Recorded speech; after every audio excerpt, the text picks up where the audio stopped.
What is radius of gyration? To understand radius of gyration, let us consider an object of mass m, which is at a distance r from the considered axis xx.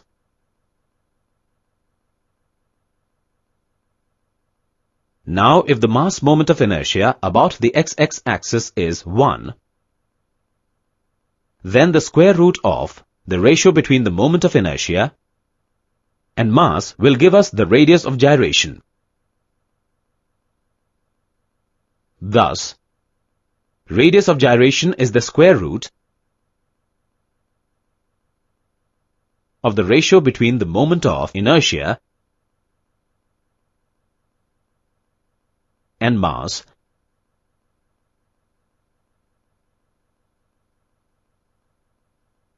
Mathematically, radius of gyration is represented as where I is the moment of inertia about the xx axis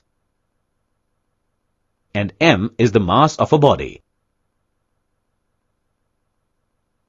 Related terms are the mass moment of inertia and the center of gravity.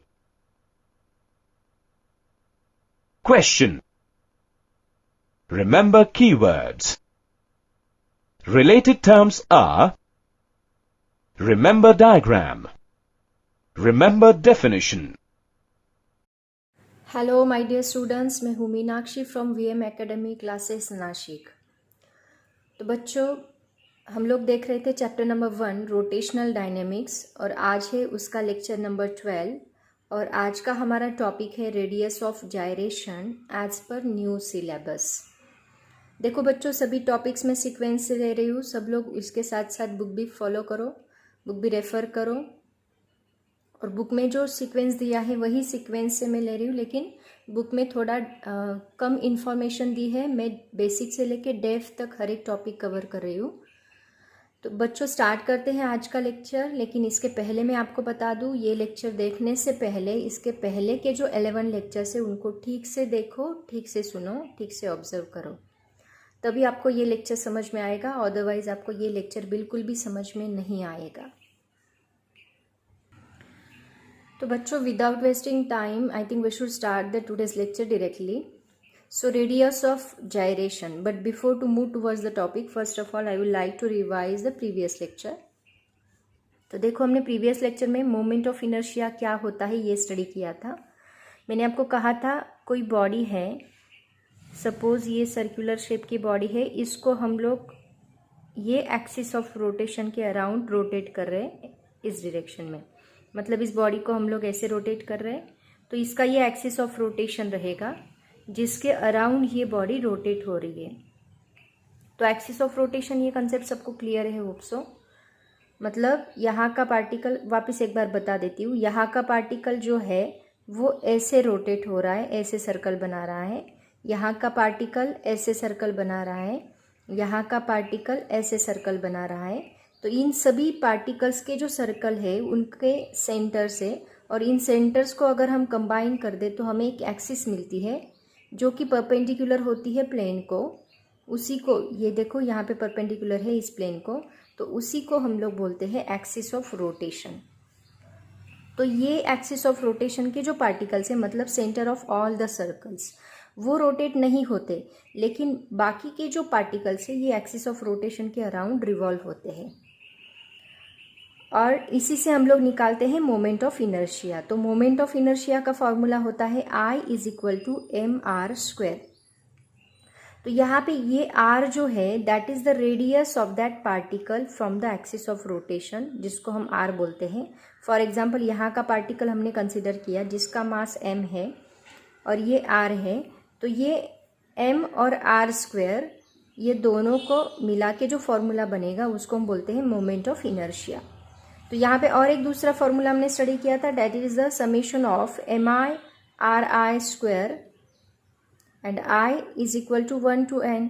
मतलब यहाँ के बहुत सारे particles हमने consider किए थे, m1, m2, m3, mn, ऐसे बहुत सारे पार्टिकल्स कंसिडर किए। इन सब का डिस्टेंस लिया हमने एक्सिस ऑफ रोटेशन से R1, R2, R3 up to Rn, और उन सबको कंबाइन करके हमें ये इन सब की समेशन करके हमें ये फॉर्मूला मिला। तो इसको हम लोग बोलते हैं मोमेंट ऑफ इनर्शिया। तो बच्चों देखो यहाँ पे जो हमने पार्टिकल्स लिया, अभी ये तो पॉसिबल नहीं है। फॉर एग्जांपल एक कंपनी है, ऐसे कंसीडर करते हैं, वो कंपनी में एक मशीन बनता है जिसमें एक पार्ट है, वो पार्ट को फिक्स्ड किया होता है और उसका एक्सिस ऑफ रोटेशन हमें निकालना है, सॉरी उसका मोमेंट ऑफ इनर्शिया हमें निकालना है वो पार्ट का। तो क्या उस पार्ट का मोमेंट ऑफ इनर्शिया निकालने के लिए, उस बॉडी का मोमेंट ऑफ इनर्शिया निकालने के लिए क्या सभी पार्टिकल्स के रेडियस हम लोग मेजर करते बैठेंगे? Is that possible practically? यहाँ का पार्टिकल लिया उसकी रेडियस मेजर करो, यहाँ का पार्टिकल लिया उसकी रेडियस, ऐसे बॉडी के हर एक पार्टिकल का रेडियस मेजर करना हमें पॉसिबल नहीं है। बॉडी का मास तो हमें मिल जाएगा, बट हर एक पार्टिकल का रेडियस मेजर करना हमें पॉसिबल नहीं है। तो उसके लिए क्या सॉल्यूशन है? The solution is radius of gyration. तो एग्जैक्टली रेडियस ऑफ जायरेशन क्या होता है ये मैं आपको बताती हूँ। देखो हर एक बॉडी में एक पॉइंट ऐसा होता है जिस पॉइंट के ऊपर बॉडी का होल मास कॉन्सेंट्रेट होता है। मतलब फॉर एग्जांपल ये बॉडी में कंसीडर करूँ तो इस बॉडी में ये टोटल मास है, अगर हम इसको ऐसे पकड़ते हैं that is the total mass of the body. लेकिन इस बॉडी में एक पॉइंट ऐसा है जिस पॉइंट पे ये बॉडी का पूरा मास कॉन्सेंट्रेट हुआ है। तो वो पॉइंट हम कैसे ढूंढते हैं?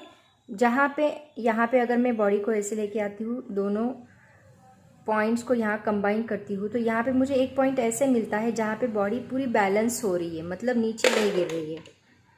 तो ये जो पॉइंट है जहाँ पे बॉडी का पूरा मास, ये उसका सेंटर आएगा।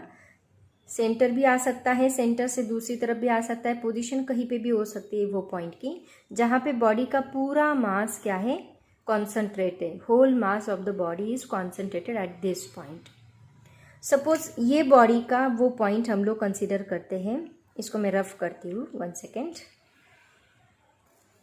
सपोज कंसिडर करते हैं एक इरेगुलर शेप की बॉडी है। रेगुलर शेप की बॉडी का तो सेंटर ही रहेगा, मतलब ये सर्कुलर बॉडी है रेगुलर शेप की, तो इसका पॉइंट कहाँ पे रहेगा? जहाँ पे पूरा मास कॉन्सेंट्रेट है वो सेंटर ही रहेगा। लेकिन अगर इरेगुलर शेप की बॉडी है तो उसका पॉइंट कहीं पे भी आ सकता है। सपोज ये वो पॉइंट है जहाँ पे बॉडी का पूरा मास कॉन्सेंट्रेट है, मतलब यहाँ का पार्टिकल मैंने लिया उसका m1, यहाँ का पार्टिकल लिया उसका मास m2, यहाँ का पार्टिकल लिया उसका मास m3, ऐसे बहुत सारे पार्टिकल्स है अप टू mn। तो ये जो पॉइंट है, इस पॉइंट पे हमें कितना मास मिलेगा? ये सभी पार्टिकल्स की एडिशन, मतलब m1 plus m2 plus m3 up to mn। तो यहाँ पे जो मास रहेगा वो टोटल मास रहेगा बॉडी का, जो कि इस पॉइंट पे कॉन्सेंट्रेट हुआ है। जैसे मैंने आपको इस मार्कर में दिखाया, इसका जो सेंटर पॉइंट है, इसमें ये बॉडी का पूरा मास कॉन्सेंट्रेट हुआ है, जहाँ पे ये बॉडी बैलेंस होती है वो पॉइंट। तो ये पॉइंट जो है यहाँ पे बॉडी का टोटल मास सपोज हमने कंसीडर किया m, मतलब दैट इज इक्वल टू क्या रहेगा? m1 plus m2 plus up to mn, ये सभी पार्टिकल्स की एडिशन। तो ये जो पॉइंट है, इस पॉइंट का जो एक्सिस ऑफ रोटेशन से जो डिस्टेंस रहेगा, वो डिस्टेंस सपोज हमने k कंसीडर किया। इस पॉइंट का एक्सिस ऑफ रोटेशन से जो डिस्टेंस रहेगा उसको हमने k कंसीडर किया। तो इस पॉइंट का अगर हम मोमेंट ऑफ इनर्शिया निकालेंगे तो वो हमें मोमेंट ऑफ इनर्शिया क्या मिलेगा? I is equal to, moment of inertia का फॉर्मूला क्या है? mr²। यहाँ पे हमने क्या लिया है? वो डिस्टेंस k²। तो हमें I इज इक्वल टू क्या मिलेगा? mk²। तो यहाँ पे ये जो पॉइंट है k, इस पॉइंट को हम लोग बोलते हैं रेडियस ऑफ जायरेशन, मतलब distance of that point where the whole mass of the body is supposed to be concentrated. That distance from the axis of rotation, that distance is called as radius of gyration. और इस point का जो moment of inertia रहेगा, वो moment of inertia जो whole body का रहेगा, उतना ही मोमेंट ऑफ इनर्शिया हमें इस पॉइंट पे मिलेगा, क्योंकि इस पॉइंट पे बॉडी का पूरा मास कॉन्सेंट्रेट हुआ है। इसी को हम लोग बोलते हैं रेडियस ऑफ जायरेशन। तो ये रेडियस ऑफ जायरेशन हम कैसे निकालते हैं? कल हम लोगों ने बहुत सारे एग्जाम्पल्स देखे, उसमें से ही एक एग्जाम्पल लेके हम लोग रेडियस ऑफ जायरेशन निकालेंगे। तो देखो, बड़ी बड़ी कंपनीज जो होती है वहाँ पे एम्प्लॉय को बोला जाता है कि ये जो पार्ट है, फॉर एग्जाम्पल उन्होंने कोई पार्ट दिया है, कंसीडर करते हैं ये व्हीकल है, इस व्हीकल का ये जो व्हील है इस टायर को फिट करना है। ये तो अभी रेगुलर शेप की बॉडी है, इसको फिट करने के लिए कंपनी ने बोला कि इसको फिट कर दो। तो पहले एम्प्लॉय क्या पूछेगा कि इसका मोमेंट ऑफ इनर्शिया क्या है। मोमेंट ऑफ इनर्शिया वो डायरेक्टली नहीं पूछेगा, वो पूछेगा इसका रेडियस ऑफ जायरेशन क्या है। और रेडियस ऑफ जायरेशन दिया होता है तो वो रेडियस प्रैक्टिकली उसको निकाला जाता है। एक्चुअली रेडियस ऑफ जायरेशन दिया रहेगा तो ये वो एम्प्लॉय क्या करेगा, इस टायर का मास मेजर करेगा और उसको उस रेडियस ऑफ जायरेशन को मल्टीप्लाई करके उसको मोमेंट ऑफ इनर्शिया मिलेगा उस बॉडी का। ऐसे निकालते हैं मोमेंट ऑफ इनर्शिया। फिर इसका मोमेंट ऑफ इनर्शिया निकालने के बाद उसको पता चल जाएगा कि ये जो बॉडी है ये कितना अंदर से, उसकी बेसिक प्रॉपर्टी कितनी है अंदर से कि वो कितनी मोशन एक्वायर कर सकती है। ऐसे वो लोग उसकी कैपेसिटी निकालते हैं। तो इसी को कहा जाता है रेडियस ऑफ जायरेशन। अब देखते हैं कि इसको रेडियस ऑफ जायरेशन को मोमेंट ऑफ इनर्शिया का फॉर्मूला यूज करके कैसे निकाला जा सकता है। एक एग्जांपल देके बताती हूँ। कल हमने सर्कुलर रिंग का एग्जांपल लिया था, वही एग्जांपल लेते हैं। सर्कुलर रिंग का हमने मोमेंट ऑफ इनर्शिया निकाला था mr², I is equal to mr²। तो I का फॉर्मूला क्या अभी मैंने बताया, रेडियस ऑफ जायरेशन का यूज करके, दैट इज mk²। तो ये दोनों I LHS इक्वल है, इनको RHS को भी इक्वल कर दो तो हमें मिलेगा mr² is equal to mk²। तो यहाँ पे मास तो बॉडी का चेंज नहीं होने वाला, बॉडी कहीं से भी रोटेट करे, कौन से भी एक्सिस ऑफ रोटेशन से रोटेट करे, बट उसका मास चेंज नहीं होने वाला। तो यहाँ पे k² मतलब k इज इक्वल टू हमें क्या मिलेगा, r मिलेगा। तो रिंग के लिए रेडियस ऑफ जायरेशन उतनी है जितनी ज्योमेट्रिकल रेडियस है। देखो, बॉडी की दो रेडियस होती है, एक होती है ज्योमेट्रिकल रेडियस और दूसरी होती है रेडियस ऑफ रोटेशन, उसी को हम लोग बोलते हैं रेडियस ऑफ गायरेशन। तो यहाँ पे k is equal to radius of gyration is equal to geometrical radius हमें मिलेंगी। वैसे ही हम लोग दूसरा एग्जाम्पल देख सकते हैं। फॉर एग्जाम्पल रॉड का हमने निकाला था, रॉड का मोमेंट ऑफ इनर्शिया निकाला था जो सेंटर ऑफ मास से एक्सिस ऑफ रोटेशन पास होती है उसका। तो वहाँ पे हमें I मिला था रॉड के लिए ml² डिवाइड बाय 12। तो ये I की वैल्यू हमने निकाली थी। तो अभी यहाँ पे हमें निकालना है moment of inertia of the body rod का। तो यहाँ पे I is equal to mk² लेते हैं, तो ये दोनों को इक्वल कर दो तो हमें मिलेगा mk² is equal to ml² divide by 12। तो यहाँ पे k कैंसिल होगा, k² है तो हमें स्क्वायर रूट लेना पड़ेगा। तो हमें k इज इक्वल टू क्या मिलेगा, l² square root cancel, that means 1/√12 into l। ये फॉर्मूला हमें मिलेगा radius of gyration of the rod. तो जो मोमेंट ऑफ इनर्शिया का फॉर्मूला होता है उसी को यूज करके हम लोग रेडियस ऑफ जायरेशन निकालेंगे, ऐसा उसका मीनिंग है। तो ये रेडियस ऑफ जायरेशन आपको दिया होता है, या फिर whole mass of the body, जहाँ पे होल मास कॉन्सेंट्रेट होता है बॉडी का, वो पॉइंट हम लोग निकालेंगे। उस पॉइंट का यूज करके उसका एक्सिस ऑफ रोटेशन से डिस्टेंस मेजर करेंगे, तो उसका यूज करके हमें बॉडी का टोटल मोमेंट ऑफ इनर्शिया मिल जाएगा। ऐसे हम लोग निकालते हैं। तो देखो बच्चों, इसकी डेफिनेशन मैं आपको बताती हूँ।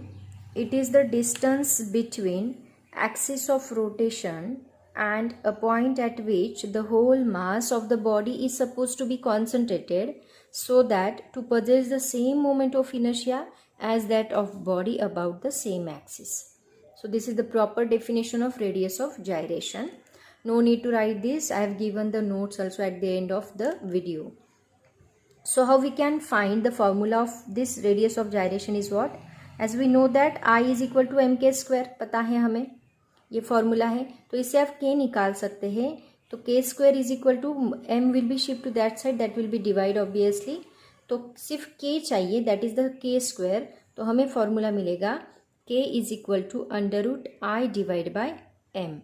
तो ये फॉर्मूला हमें मिलता है रेडियस ऑफ जायरेशन का, जो कहीं पे भी हम लोग यूटिलाइज कर सकते हैं। उसके बाद इसका एसआई यूनिट क्या आएगा, देखो एसआई यूनिट हमें मिलेगा, यहाँ पे आई का एसआई यूनिट क्या रहेगा, that is KG meter square, क्योंकि एमआर स्क्वायर है, और नीचे है मास मतलब केजी, तो केजी केजी गेट कैंसल, तो यहाँ पे under root M square square root get cancel, only meter obviously. Radius of gyration है मतलब रेडियस है, तो रेडियस का यूनिट क्या रहेगा, मीटर ही रहेगा। दैट मीन्स डायमेंशन भी क्या रहेगा इसका, जो रेडियस का रहेगा, तो dimension is equal to L1 M1 है, M0 है और T भी 0 है, ये रहेगा उसका डायमेंशन। और निकालते कैसे वो तो मैंने ऑलरेडी एग्जांपल्स देके आपको बताया है। अब देखते हैं कि कौन से फैक्टर्स है जो अफेक्ट करते हैं रेडियस ऑफ जायरेशन को। ऑब्वियसली तो पहला फैक्टर रहेगा डिस्ट्रीब्यूशन ऑफ मास। कैसे देखो, अगर ये मास, ये बॉडी का मास देखो, ये कैप में निकाल लेती हूँ। अब बॉडी का मास इस साइड में ज़्यादा है, इस साइड में कम है, इसका मतलब डिस्ट्रीब्यूशन अलग हो गया। तो यहाँ पे पहले अगर सेंटर ऑफ मास कंसीडर करते हैं, यहाँ पे आ रहा है क्योंकि डिस्ट्रीब्यूशन ऑफ मास चेंज हो गया, मतलब सेंटर ऑफ मास आपको यहाँ पे मिल रहा है, इस पॉइंट पे सेंटर ऑफ मास मिल रहा है। तो यहाँ पे मैं अभी कैप लगा देती हूँ, तो अब क्या होगा, डिस्ट्रीब्यूशन ऑफ मास चेंज हो गया। पहले इस साइड मास ज़्यादा डिस्ट्रीब्यूट था, अब इस साइड मास ज़्यादा डिस्ट्रीब्यूट है। तो पहले जो बॉडी यहाँ पे बैलेंस कर रही थी, अब थोड़ा हमें इधर जाना पड़ेगा, मतलब आपका सेंटर ऑफ मास चेंज हो गया, मतलब पॉइंट चेंज हो गया। जहाँ पे पूरी बॉडी का मास कॉन्सेंट्रेट है वो पॉइंट चेंज हुआ, मतलब उसका डिस्टेंस भी चेंज हो गया एक्सिस ऑफ रोटेशन से। तो डिस्टेंस चेंज होने की वजह से हमें पूरी बॉडी का मोमेंट ऑफ इनर्शिया अलग मिलेगा।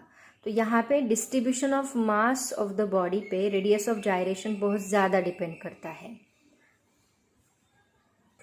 उसके बाद सेकेंड फैक्टर है position of the axis of rotation. Obviously देखो, रेडियस ऑफ जायरेशन का मतलब होता है point and the distance from the axis of rotation. मतलब पहले सपोज ये बॉडी को हम यहाँ से रोटेट कर रहे हैं, तो इसका एक्सिस ऑफ रोटेशन ये रहेगा।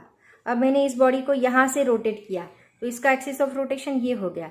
पहले यहाँ पे था, सपोज सेंटर ऑफ मास यहाँ पे था, तो ये दोनों के बीच में इतना ही डिस्टेंस था एक्सिस ऑफ रोटेशन और उस पॉइंट में। अब एक्सिस ऑफ रोटेशन यहाँ पे आ गया, तो डिस्टेंस देखो कितना चेंज हो गया, मतलब एक्सिस ऑफ रोटेशन की पोजीशन चेंज हो गई तो डिस्टेंस भी चेंज हो गया, रेडियस ऑफ जायरेशन। तो इसका मतलब position of axis of rotation भी बहुत ज़्यादा डिपेंड करता है। और तीसरा है shape and size of the body. Obviously देखो, बॉडी का शेप कैसा है उसके ऊपर उसका डिस्ट्रीब्यूशन ऑफ मास होता है। मतलब सपोज बॉडी ऐसी रेगुलर शेप की है तो इसका सेंटर ऑफ मास यहाँ पे रहेगा। इसी बॉडी को हम लोग ऐसे लेते हैं, उसका सेंटर ऑफ मास कहीं और चला जाएगा, सेंटर में नहीं रहेगा। इसका मतलब बॉडी का शेप जो है वो भी बहुत ज़्यादा मैटर करता है रेडियस ऑफ जायरेशन के लिए। तो ये कुछ फैक्टर्स हैं जिनके ऊपर रेडियस ऑफ जायरेशन डिपेंड करता है। बच्चों नेक्स्ट पॉइंट देखते हैं, फिजिकल सिग्निफिकेंस क्या है रेडियस ऑफ जायरेशन के। तो सबसे पहला फिजिकल सिग्निफिकेंस है कि ये हमें डिस्ट्रीब्यूशन ऑफ मास मेजर करके देता है रेडियस ऑफ जायरेशन, कि बॉडी का मास कहाँ ज़्यादा डिस्ट्रीब्यूटेड है और कहाँ कम डिस्ट्रीब्यूटेड है, ये हमें रेडियस ऑफ जायरेशन से पता चलता है। तो सबसे पहला फिजिकल सिग्निफिकेंस है इसका, it measures a distribution of mass. उसके बाद देखो नेक्स्ट पॉइंट क्या है, if particles of the body is close to the axis of rotation its K is less. Obviously कैसे देखो, थर्ड पॉइंट पहले एक्सप्लेन कर देती हूँ। And if it is away from the axis of rotation then its K is more. मतलब देखो, अगर हम एक रिंग कंसिडर करते हैं तो उस रिंग के सभी पार्टिकल्स कहाँ पे कॉन्सेंट्रेट है, along the circumference of the circle. मतलब देखो ये रिंग हमने कंसिडर की, तो इसके सभी पार्टिकल कहाँ पे हैं, यहाँ पे। तो इनका जो सेंटर से जो डिस्टेंस रहेगा वो ज़्यादा रहेगा, और वही that means it is away from the axis of rotation. ये इसका एक्सिस ऑफ रोटेशन है, तो ये बहुत दूर है, तो ये दूर रहेगा तो आर ज़्यादा रहेगा, इसका मतलब रेडियस ऑफ जायरेशन ज़्यादा रहेगा, के ज़्यादा रहेगा। लेकिन वही अगर ये एक डिस्क हमने कंसिडर की, तो इसके सभी पार्टिकल अगर नज़दीक है, मतलब यहाँ पे ज़्यादा कॉन्सेंट्रेट है और यहाँ पे कम कॉन्सेंट्रेट है, यहाँ पे बहुत ज़्यादा है और यहाँ पे कम है, तो इसके जो पार्टिकल्स है इनका जो डिस्टेंस है as compare to this distance, ये डिस्टेंस बहुत ही कम है, ये डिस्टेंस कम है, मतलब के क्या है, के इज लेस। डिस्टेंस ही तो के होता है, इसका मतलब ये क्या हो गया, कम हो गया। तो वही यहाँ पे बता कि if particles of the body is close to the axis of rotation, ये एक्सिस ऑफ रोटेशन है, और ये अगर एक्सिस ऑफ रोटेशन के नज़दीक है तो के लेस रहेगा, और ये अगर एक्सिस ऑफ रोटेशन से दूर है तो के मोर रहेगा। This is the second and third physical significance of radius of gyration. और लास्ट फिजिकल सिग्निफिकेंस है जो बहुत ही ज़्यादा इंपॉर्टेंट, ऑलरेडी मैंने आपको बताया कि कोई एम्प्लॉय जो है अगर उसको कोई मशीन का कोई पार्ट फिट करना है जो रोटेट हो रहा है, तो वो उसको क्या, उसका सिर्फ मास और रेडियस ऑफ जायरेशन पूछता है। हालांकि उसको उस पार्ट का शेप भी पता नहीं होगा, उसकी साइज भी पता नहीं होगी, तो वो बस क्या पूछेगा कि इसका मास और रेडियस ऑफ जायरेशन क्या है, और उसका यूज़ करके वो क्या करेगा, वो बॉडी का मोमेंट ऑफ इनर्शिया निकालेगा। तो वही अपना फोर्थ फिजिकल सिग्निफिकेंस है, मास एंड के मतलब radius of gyration gives the moment of inertia of that body even we don't know the actual shape and size of that body। तो ये उसका फोर्थ फिजिकल सिग्निफिकेंस है। तो देखो बच्चों, कल जो हमने मोमेंट ऑफ इनर्शिया स्टडी किए थे उसी का रेडियस ऑफ जायरेशन आज मैंने इस टेबल में लिख के दिया है। तो सबसे पहले है थिन सर्कुलर रिंग का, अगर वो परपेंडिकुलर मतलब सेंटर से उसका एक्सिस ऑफ रोटेशन है, यहाँ पे एक्सिस ऑफ रोटेशन की पोजीशन बहुत ज़्यादा इंपॉर्टेंट है। तो अगर सेंटर से उसका एक्सिस ऑफ रोटेशन पास हो रहा है तो उसका मोमेंट ऑफ इनर्शिया कल हमने निकाला mr² था। तो यहाँ पे m तो कांस्टेंट रहेगा, बस यहाँ पे k इज इक्वल टू क्या मिलेगा आपको, r² है, मतलब √r² क्या बनेगा, r बनेगा। तो ये k is equal to r, radius of gyration of this ring is r। उसके बाद वही रिंग है लेकिन उसका axis of rotation along the diameter है, तो उसका फॉर्मूला हमें मिलता है हाफ mr²। यहाँ पे k इज इक्वल टू क्या मिलेगा, r² डिवाइड बाय 2, मतलब r डिवाइड बाय √2, उसका स्क्वायर रूट करके। थिन रॉड का ml² बाय 12, तो इसका r की जो वैल्यू है बस उसका स्क्वायर रूट ले लो, l divide by √12। Circular disc का mr² बाय 2, तो ये k इज इक्वल टू √ इसका स्क्वायर रूट निकाल के हमें मिलेगा r डिवाइड बाय √2।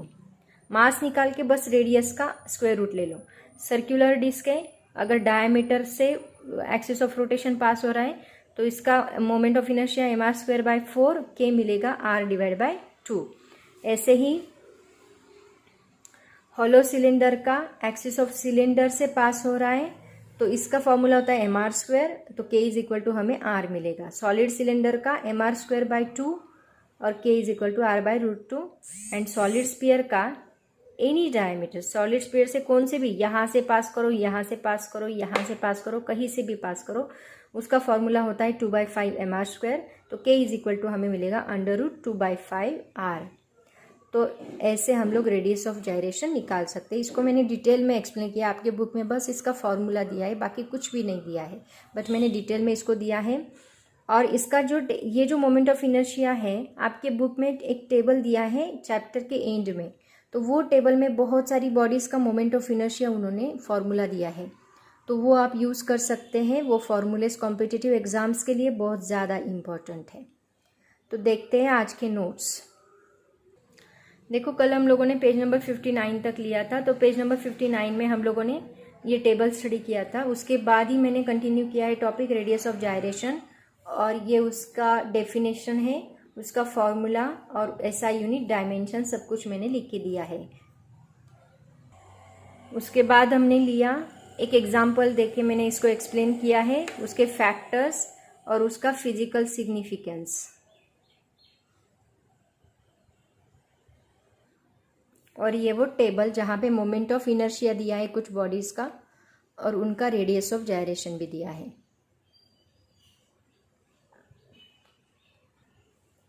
तो बच्चों, आज के लिए इतना काफ़ी है। Thank you so much and bye bye. पढ़ाई करते रहो, अगर कुछ डाउट होगा तो कमेंट करो। Thank you.